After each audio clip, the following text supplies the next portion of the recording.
Le grand dialogue. Le grand dialogue de l'émission de débat du studio Tamani sur votre radio. Le grand dialogue. Bonsoir et bienvenue au Grand Dialogue. Alors ce soir, nous allons parler d'assassinat et d'enlèvement d'enfants. Comment y mettre fin? L'assassinat d'une fillette atteinte d'albinisme dans la nuit de samedi 12 au dimanche 13 mai dernier a provoqué une violente manifestation à Fana. Il y a environ un mois, une femme mentalement atteinte et son enfant aurait été tué dans les mêmes circonstances dans la même localité. Le phénomène d'assassinat ou d'enlèvement des enfants se multiplie dans le pays de nos jours.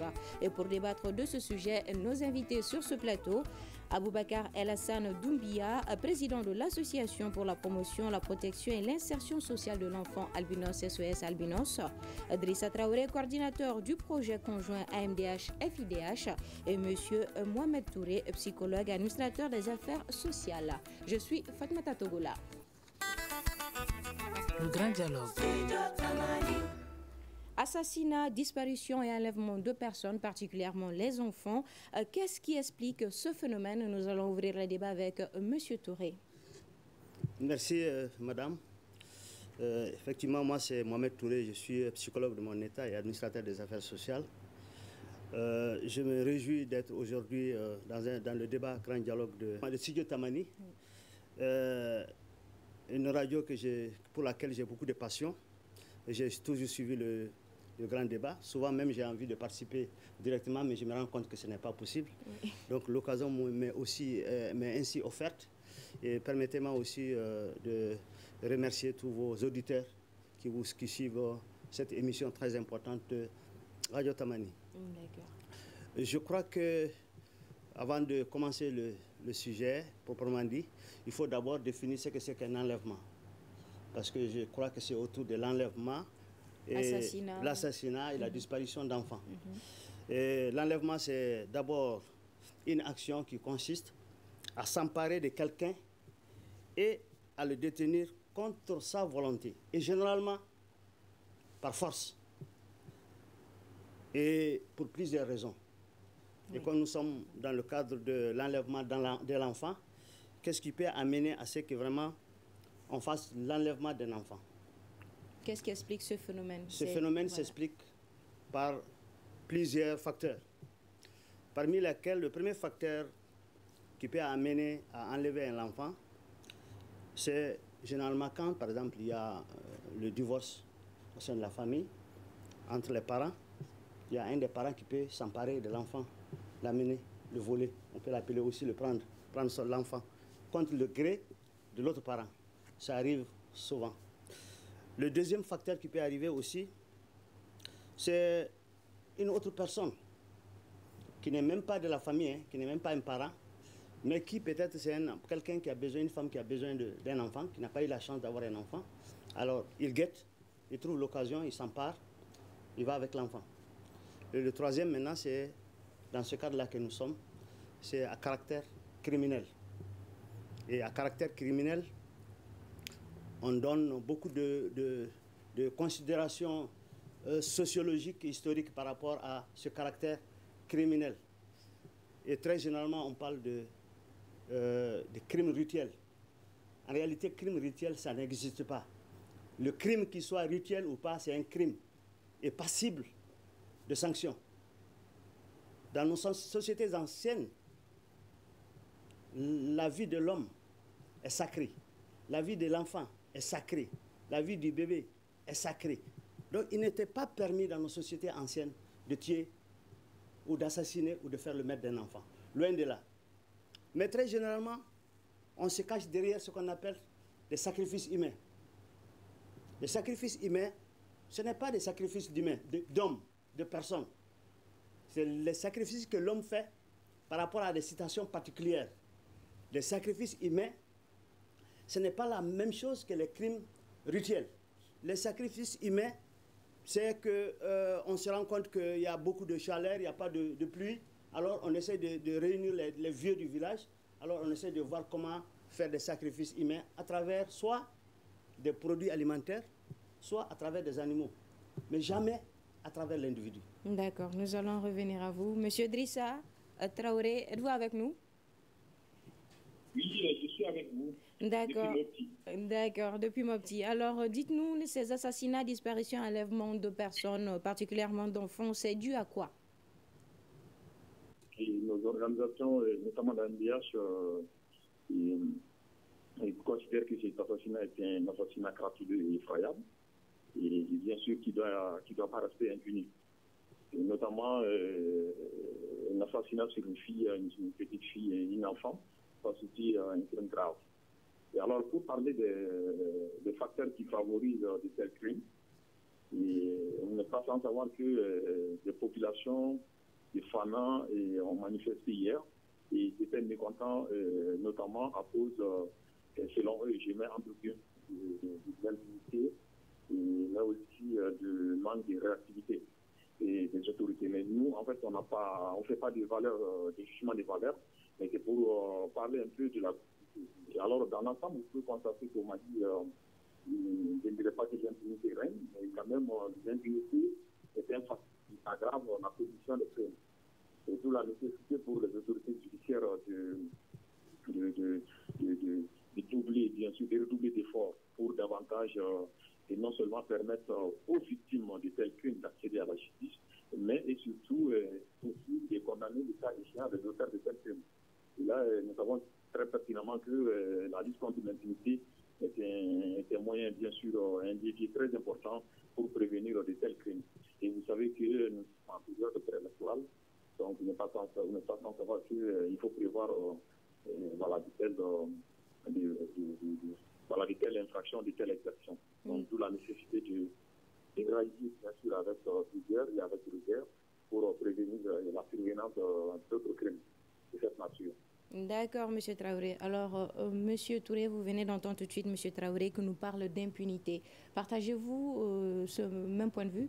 Non, évidemment, je partage le point de vue, mais je pensais que on n'est pas arrivé encore à l'aspect concernant ce qui pourrait peut-être engendrer la situation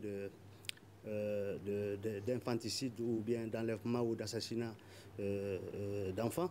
Moi, je pense qu'il faut d'abord reconnaître qu'il y a une crise de valeurs, une crise d'humanisme et même d'humanité qui touche un peu notre pays depuis un certain moment.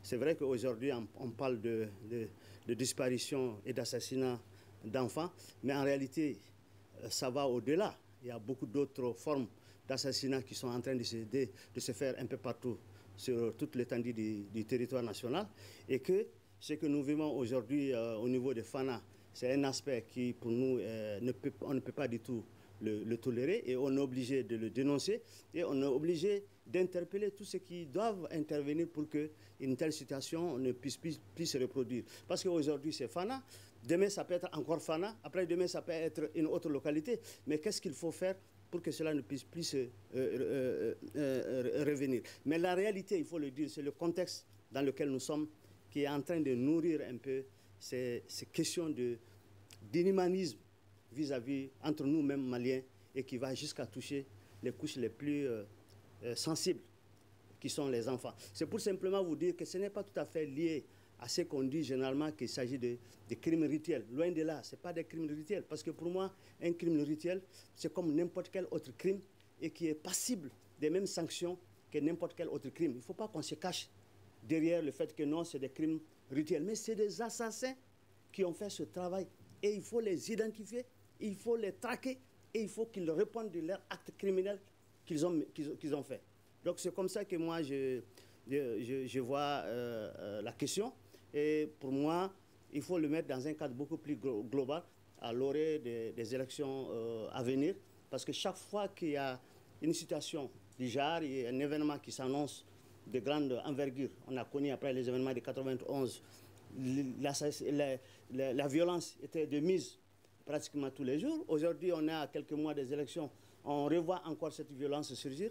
On doit se poser des questions et savoir qui n'a pas fait son travail et qui devrait être interpellé pour que le travail soit fait. D'accord. Alors, M. Traoré, pensez-vous qu'il y a-t-il un lien avec les élections qui se préparent?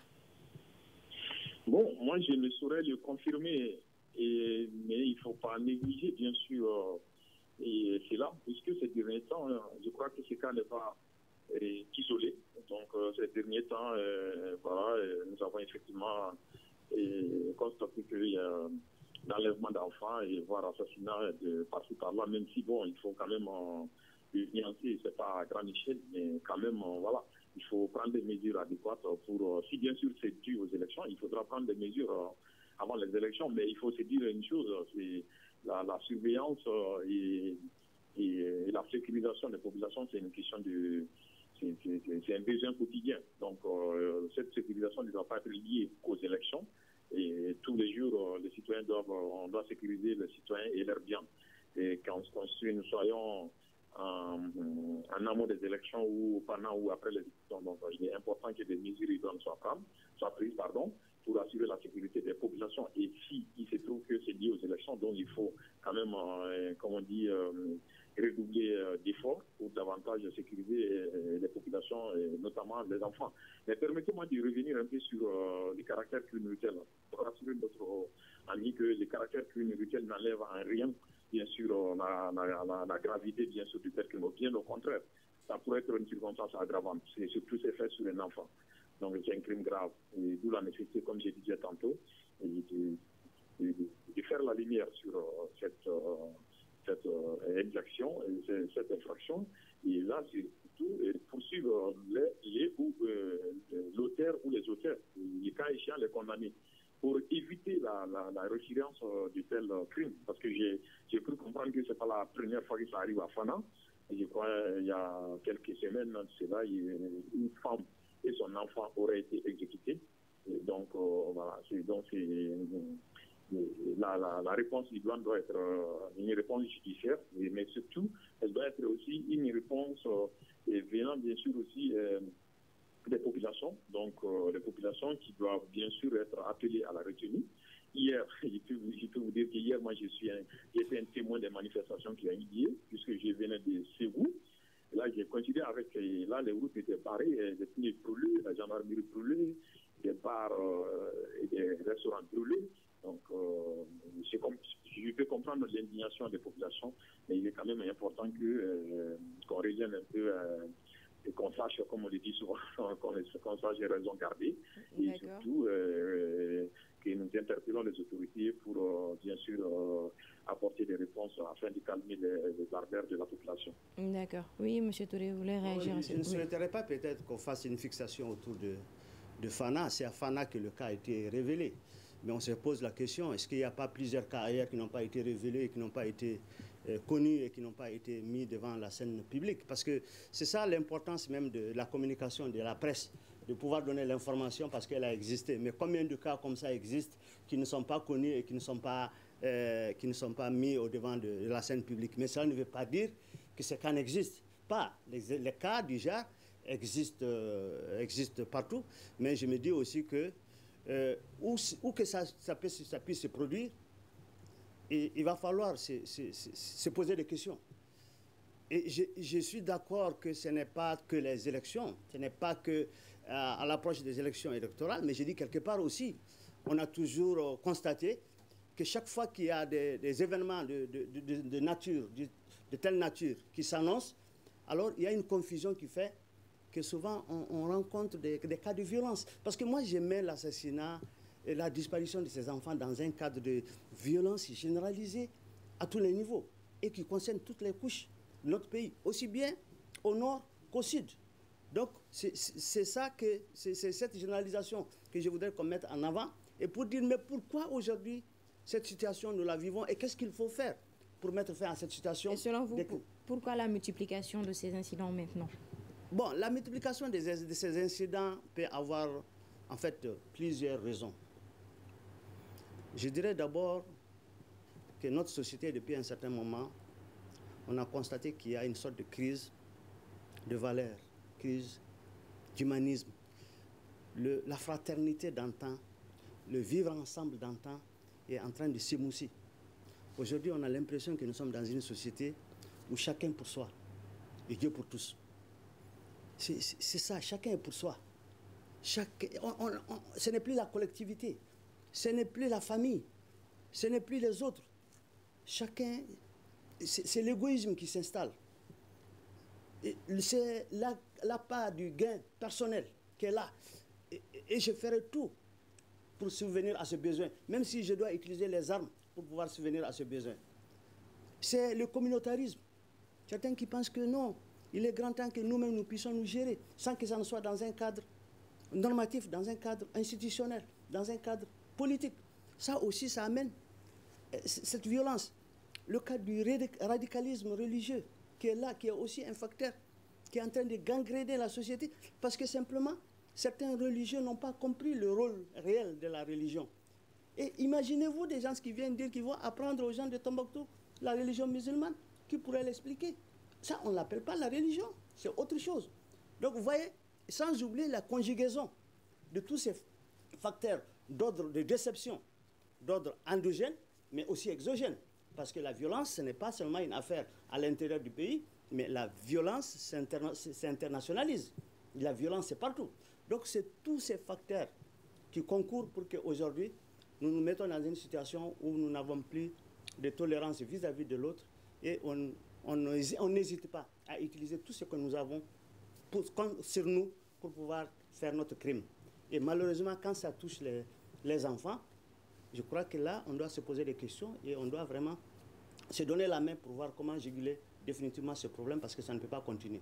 Les bébés d'aujourd'hui sont l'avenir de ce pays. Si on vient déjà les assassiner, on se demande que sera l'avenir. L'avenir même d'un pays, c'est l'enfant. Mais si l'enfant disparaît, si l'enfant est assassiné, on doit se poser la question, que sera devenu l'avenir après? Donc c'est pourquoi toutes les composantes de la société, pas seulement les autorités, toutes les composantes de la société, à partir de la famille, à partir de l'individu, à partir du père. Parce qu'aujourd'hui, avec la situation de Fana, il y a une peur qui s'empare, une peur, une anxiété qui s'empare aujourd'hui de l'ensemble des familles. Tout le monde se pose la question, demain, ce serait le tour de qui? Et les gens ont commencé à prendre des dispositions pour dire aux enfants, ah, c'est vrai, il faut aller à l'école, mais il faut faire attention. Il faut sortir de la maison pour vous amuser avec vos camarades, mais faites beaucoup attention. Donc les parents vont au travail, mais en réalité, ils n'ont pas la concentration sur le travail. Ils sont anxieux par rapport à qu'est-ce que l'enfant serait devenu avant leur retour. Vous voyez toutes ces situations qui font qu'on ne peut pas du tout accepter, on ne peut pas du tout tolérer que des individus puissent vraiment mettre la culture des populations en jeu. D'accord. Alors, M. Traoré, selon vous, se situent les responsabilités? Je pense qu'à ce stade, il n'est pas constructif de situer les responsabilités. Il faut plutôt, comme on le dit, c'est la main. Il faut plutôt une synergie d'action pour pouvoir, bien sûr, aider les autorités à pouvoir faire la lutte sur l'affaire, puisqu'aujourd'hui, la famille est endeuillée. Et donc, si c'est prématuré de commencer à citer les responsabilités, ça ne va pas alléger la souffrance de la famille. Il faut plutôt, bien sûr, mener une enquête pour pouvoir mettre la main sur l'auteur ou les auteurs. Et là, si bien sûr les autorités arrivent à arrêter l'auteur ou les auteurs, il s'agirait alors de faciliter l'accès de la famille à la justice pour permettre bien sûr la manifestation de la vérité et surtout mettre la famille dans leurs droits. Et certes, aucune mesure ne pourrait bien sûr compenser la mort de la jeune fille, aucune mesure ne pourrait, mais c'est quand même important bien sûr de pouvoir apporter une réponse judiciaire au moins pour soulager la famille de la victime. Donc aujourd'hui, nous en appelons bien sûr à la retenue pour les populations et surtout nous exhortons les autorités judiciaires et politiques à pouvoir diligenter des enquêtes impartiales pour pouvoir bien sûr apporter une réponse diligente et idoine à ces crimes crapuleux. Donc comme je l'ai dit tout à l'heure, je le répète, il serait bien sûr pas constructif de situer les responsabilités. Il faut plutôt faire une synergie et se donner la main pour pouvoir satisfaire bien sûr les besoins de justice de la famille endeuillée. Mais pensez-vous que cela est possible? Oui, cela est possible. Cela est possible cela est possible, bien sûr, à travers aussi, bien sûr, manifeste de la part des autorités judiciaires et surtout la population coopère. Donc, c'est là pour Fana, c'est une grande ville, je sais, mais avec le concours de la population, et avec plus de moyens et de volontés de la part des autorités judiciaires. Et donc, il est possible, bien sûr, de mettre la main sur les criminels présumés, bien sûr, de ces crimes effroyables et minables. Donc, rien n'est impossible à ce stade, ça ne sert à rien. C'est pourquoi la violence n'arrête pas la violence. Ça, ce n'est pas possible. Il faut plus de retenue et calmement soutenir, bien sûr, les efforts des autorités. Je suis d'accord que les populations, y compris nos organisations, soient bien sûr indignées. Mais bon, l'air n'est pas aux critiques, l'air n'est pas comment dire, au renoncement, l'air est plutôt à la communion pour pouvoir aider la famille et aider la justice surtout à mettre la main sur les auteurs. D'accord, M. Traoré. Oui, M. Touré, vous voulez réagir? Je suis tout à fait d'accord avec lui qu'il faut, quand il y a le feu, il faut d'abord éteindre le feu. Une fois qu'on éteint le feu, maintenant on va chercher à savoir qu'est-ce qu'il faut pour que ce feu ne puisse plus prendre de l'ampleur. Oui. Mais aujourd'hui, il faut d'abord chercher à identifier, à traquer les auteurs. Et là, les autorités sont les premiers responsables qui doivent se mettre au devant, évidemment, en travaillant un peu avec les communautés, avec les familles. Parce que quel est le problème? L'État moderne est venu comme dans l'intention de vouloir faire table rase de tout ce qui existait avant. L'État moderne devrait se rabattre un peu sur l'État traditionnel pour pouvoir travailler. Avant, dans les temps anciens, mais si un malfrat est dans la communauté, mais ce malfrat, il est identifié, il est connu par la communauté et il est châtié, il est sanctionné par la communauté. Donc la communauté peut être informée réellement si elle est vraiment mal impliquée dans le processus de ceux qui sont les auteurs de ce crime. Parce que les auteurs là, ils ne sont pas venus d'ailleurs, ils sont quelque part dans une famille. Donc il faut engager une recherche très très poussée pour essayer de traquer d'abord les auteurs. Et une fois que maintenant les auteurs sont traqués, il faut les traduire devant la justice. Et vraiment c'est là que je crois qu'il faut que l'impunité cesse dans ce pays. Ces gens-là, il faut qu'ils répondent de leurs actes. Les textes législatifs sont là, les textes réglementaires sont là pour dire que telle personne qui promet tel crime doit répondre à telle sanction. Il faudrait qu'on puisse appliquer la sanction. Mais au-delà des populations, des autorités, les organisations de défense des droits de l'homme en général et les organisations des droits des enfants en particulier ont aussi un rôle extrêmement important pour sensibiliser davantage les populations pour qu'on puisse chercher à identifier les intéressés et les traduire et suivre le dossier. Parce que très généralement, dès qu'on dit qu'ils sont entre les mains d'un commissariat, alors les gens pensent que le travail est fini. Mais on connaît beaucoup de cas qui n'ont pas connu vraiment une suite à la hauteur de la crime qui a été commise. D'accord. Alors, M. Traoré, vous venez d'entendre M. Touré tout de suite qui dit que même si certains qui sont arrêtés, mais au-delà de ça, il n'y a rien qui se passe. Donc, que dites-vous de cela? Je n'ai pas compris la dernière phrase. Oui, il y a M. Touré ici qui nous dit que même s'il y a eu de ces cas, même si les personnes ont été identifiées et arrêtées, il n'y a pas eu de suite.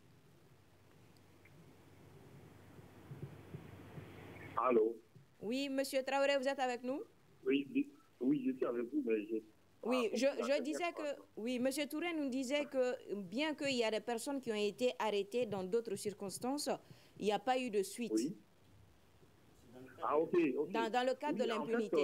En fait, oui, en fait, je suis entièrement d'accord que avec lui, l'impunité, bien sûr, est un boomerang. En fait, l'impunité, bien sûr, elle est source, bien sûr, de la récurrence des crimes et de la violence.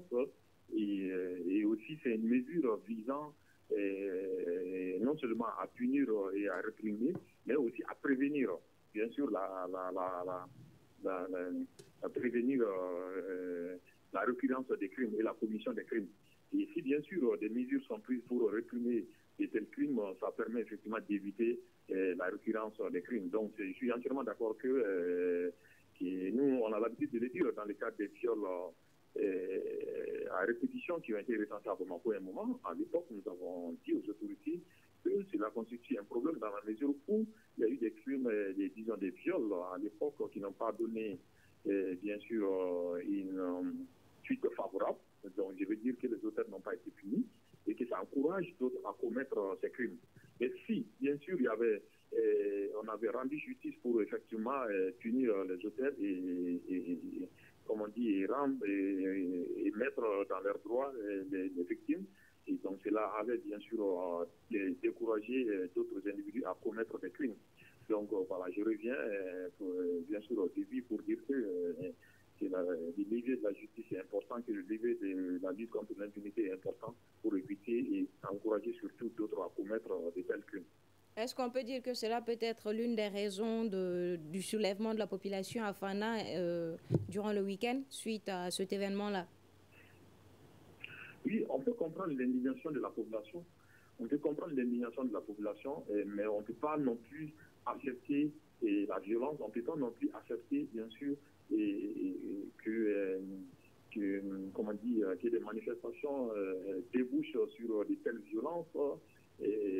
Puisqu'il faut reconnaître qu'il y a des propriétés privées qui ont été incendiées, ça aussi c'est une atteinte aux droits d'autrui. Donc la gendarmerie a été brûlée, c'est un bien public, c'est pas normal aussi. Des bars, il y a des bars et des buvettes ont été brûlés. Tout cela aussi constitue bien sûr la violation des droits d'autrui. Donc si de tels événements arrivent, il est important bien sûr, à mon avis, pour la population de réagir en toute légalité. Mais je peux comprendre aussi parfois, quand on en a ras-le-bol, cela peut bien sûr aboutir sur de telles manifestations. Mais il faut quand même revenir à la raison et coopérer avec la justice pour mettre la main sur les auteurs. D'accord. Oui, M. Touré. Je m'en voudrais, en tant que psychologue, si je ne parle pas aussi de la prise en charge psychologique des victimes par rapport à cette situation. Parce que, bon, imaginez-vous dans quel état se trouve la maman de cet enfant qui a été assassiné, dans quel état se trouve son papa, dans quel état se trouve sa famille. Il ne faut pas abandonner cette famille qui est aujourd'hui vraiment éplorée par cette situation d'assassinat de leur enfant.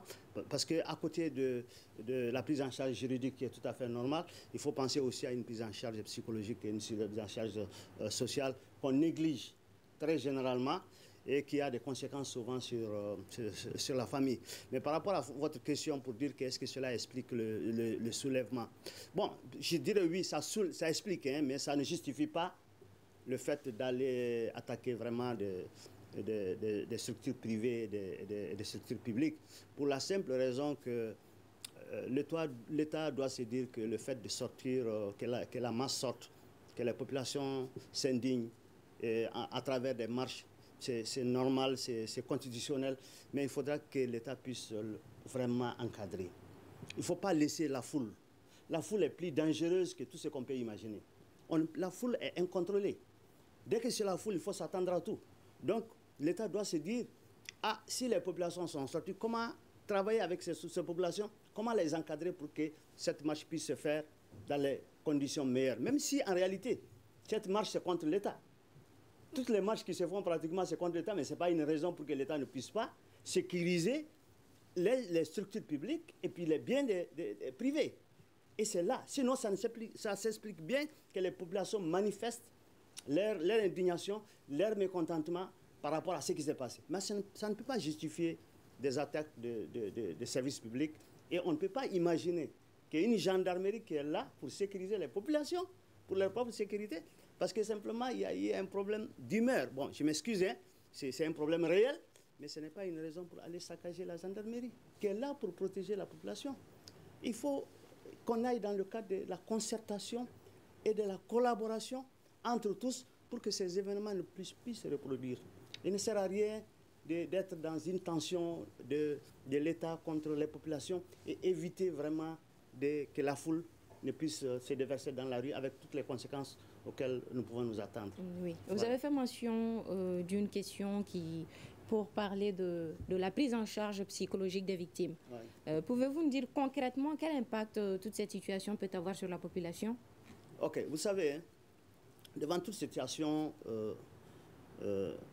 où la personne a été agressée physiquement ou psychologiquement, la personne devient une autre personne. elle devient diminuée mentalement.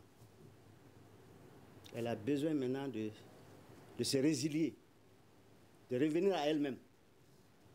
Et c'est là que, soit à travers des médiums sociaux que nous avons déjà sur le terrain, traditionnels, comme les chefs de village, comme des personnalités sociales importantes, comme des imams, on peut les amener à aller rencontrer les parents de la victime, parce qu'il s'agit d'un enfant qui est assassiné, pour essayer de voir comment faire un soutien psychologique pour que l'endurance de la situation soit moindre, pour qu'elle soit moindre.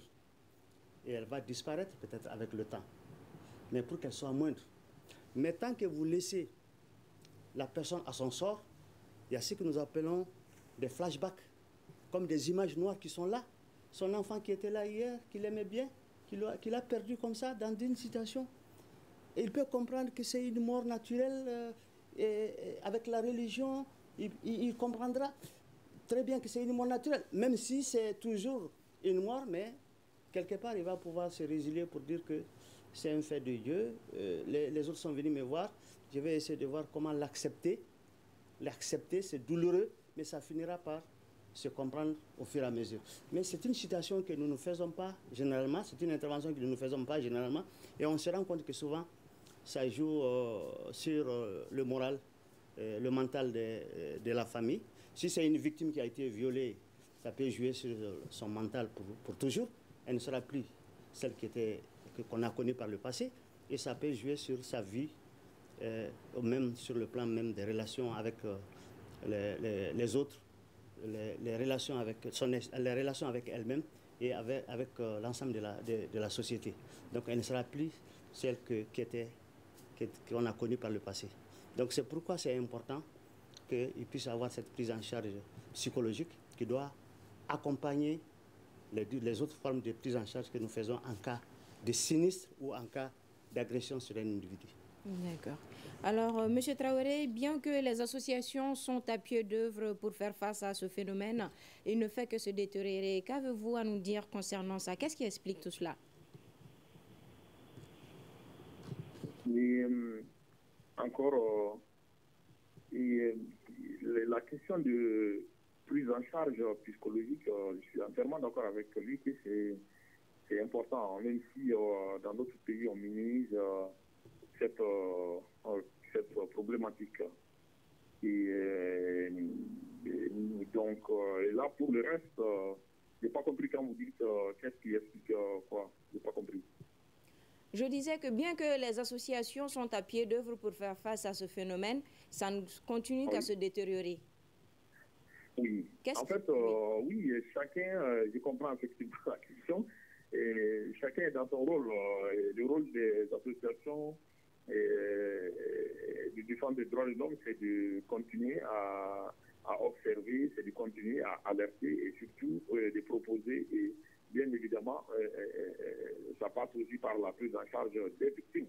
Mais de l'autre côté, il faut plus d'efforts et de volonté de la part des tenants du pouvoir pour apporter, bien sûr, des services régaliens. Puisqu'il faut reconnaître que les marges de manœuvre des associations sont limitées. Et les associations ont beau avoir cette volonté, bien sûr, d'aider les victimes, elles ne peuvent pas rendre justice.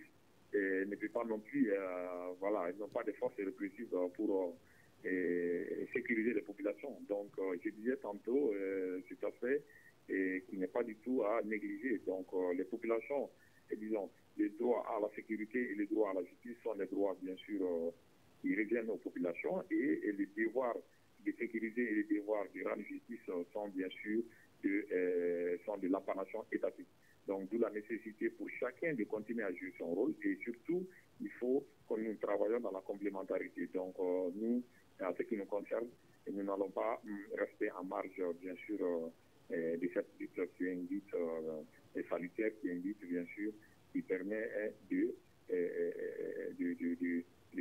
d'entretenir une paix sociale et une cohésion sociale pour effectivement permettre à toutes les populations de vivre dans une quiétude, bien sûr. Et cela favorise naturellement le développement et l'épanouissement. D'accord. Oui, M. Touré. Bon, moi je pense que la société civile a un rôle extrêmement important à jouer aujourd'hui pour non seulement apaiser la situation que nous vivons aujourd'hui sur l'ensemble du territoire national par rapport aux élections à venir. Nous entendons souvent un certain nombre d'idées qui nous font peur. Dire qu'il y a la tension, il y a l'électricité en l'air. On dit qu'il faut faire beaucoup attention avec ces messages.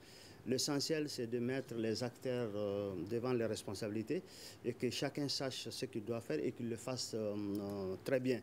Et le rôle, effectivement, de la société civile, c'est un rôle de veille, d'alerte, de conseil, et d'amener chacun à dire c'est toi qui dois faire ça, est-ce que tu l'as fait, et évaluer ce qu'il a fait. S'il ne l'a pas fait, le mettre devant la responsabilité pour qu'il le fasse. C'est valable aussi bien pour tous les autres acteurs que pour l'État. Et c'est une mission qui lui revient. Concrètement, selon vous, qu'est-ce que l'État doit faire? Qu'est-ce que l'État doit faire? Concrètement, oui. Oui, l'État ne doit pas tout faire, mais l'État doit faire beaucoup de choses. D'abord, la sécurité des populations, à prime abord, revient à l'État. La gendarmerie, la police, la justice, l'administration, tous ceux-ci sont là pour la sécurité des populations et la sécurisation de l'ensemble des biens de la communauté. Donc le rôle régalien qui revient à l'État, à prime abord, c'est d'abord la sécurité des populations. Et ça ne lui revient pas seul. Même les communautés entre elles, comme on l'a dit, le fait de donner une information par rapport à des brigands qui sont dans une communauté, c'est un rôle qui peut revenir aussi à la communauté. Donc la communauté aussi peut donner l'information à l'État. Et ce n'est pas à la communauté, en fait, d'aller se faire justice. C'est plutôt à la communauté d'informer l'État pour que l'État puisse mettre la forme qu'il faut pour pouvoir traquer. Mais il n'y a pas seulement que la force, mais l'État aussi a une mission d'information et de sensibilisation des populations. Comme on l'a dit, mieux vaut prévenir que guérir. Créer toutes les conditions matérielles, logistiques pour éviter tout débordement qui pourrait intervenir.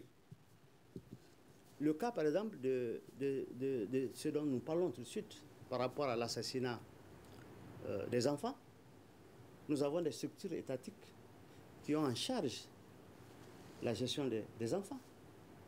Le ministère de la Promotion de la Femme, de l'Enfant et de la Famille. Il existe des structures au niveau régional, au niveau local. Leur mission, c'est exactement pour la protection et la sauvegarde des intérêts des enfants.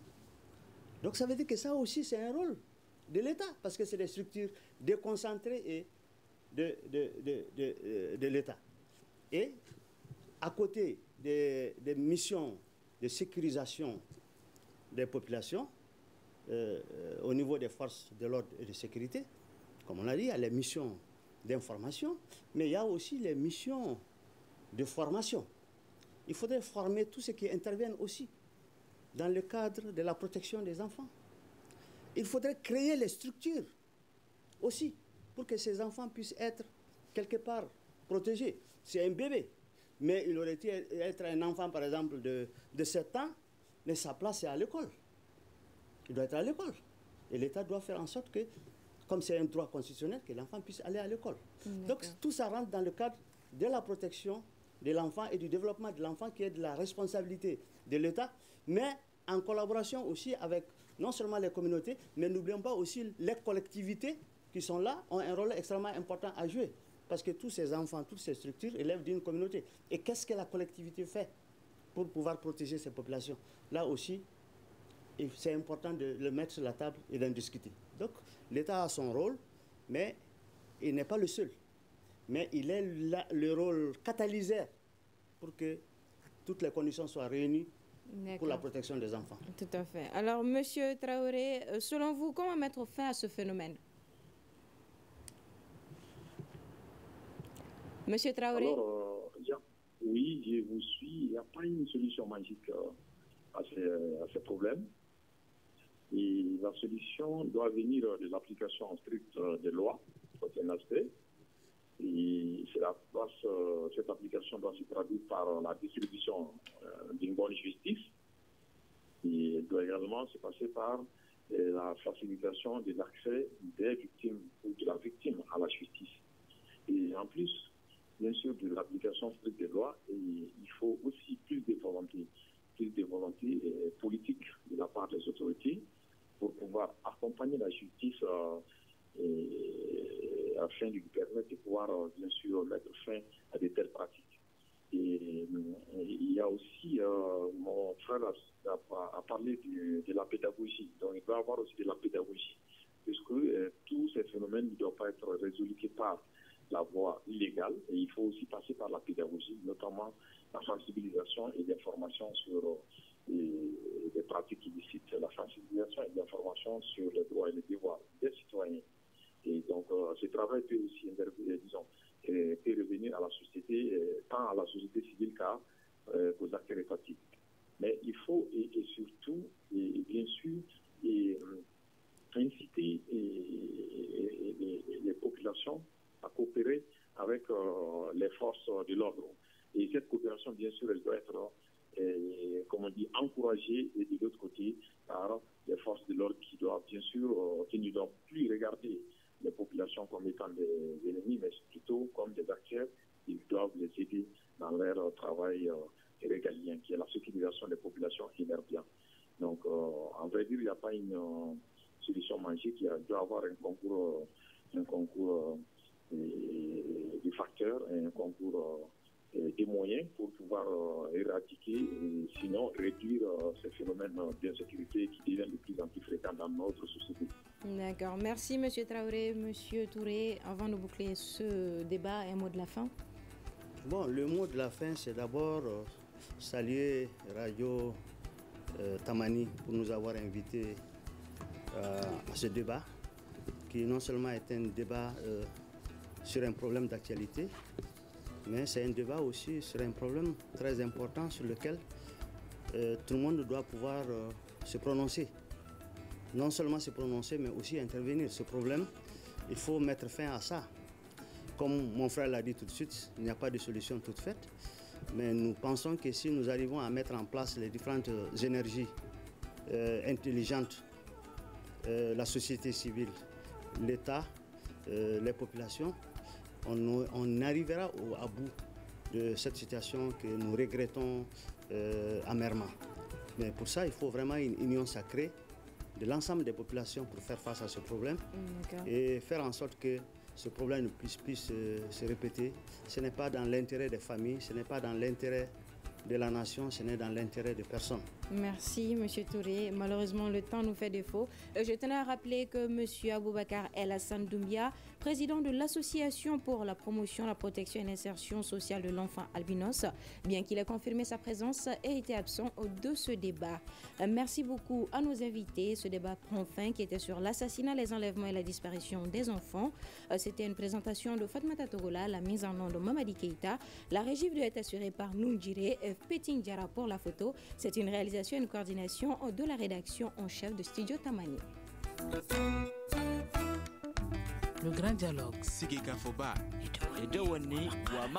Le grand dialogue de l'émission de débat du Studio Tamani sur votre radio.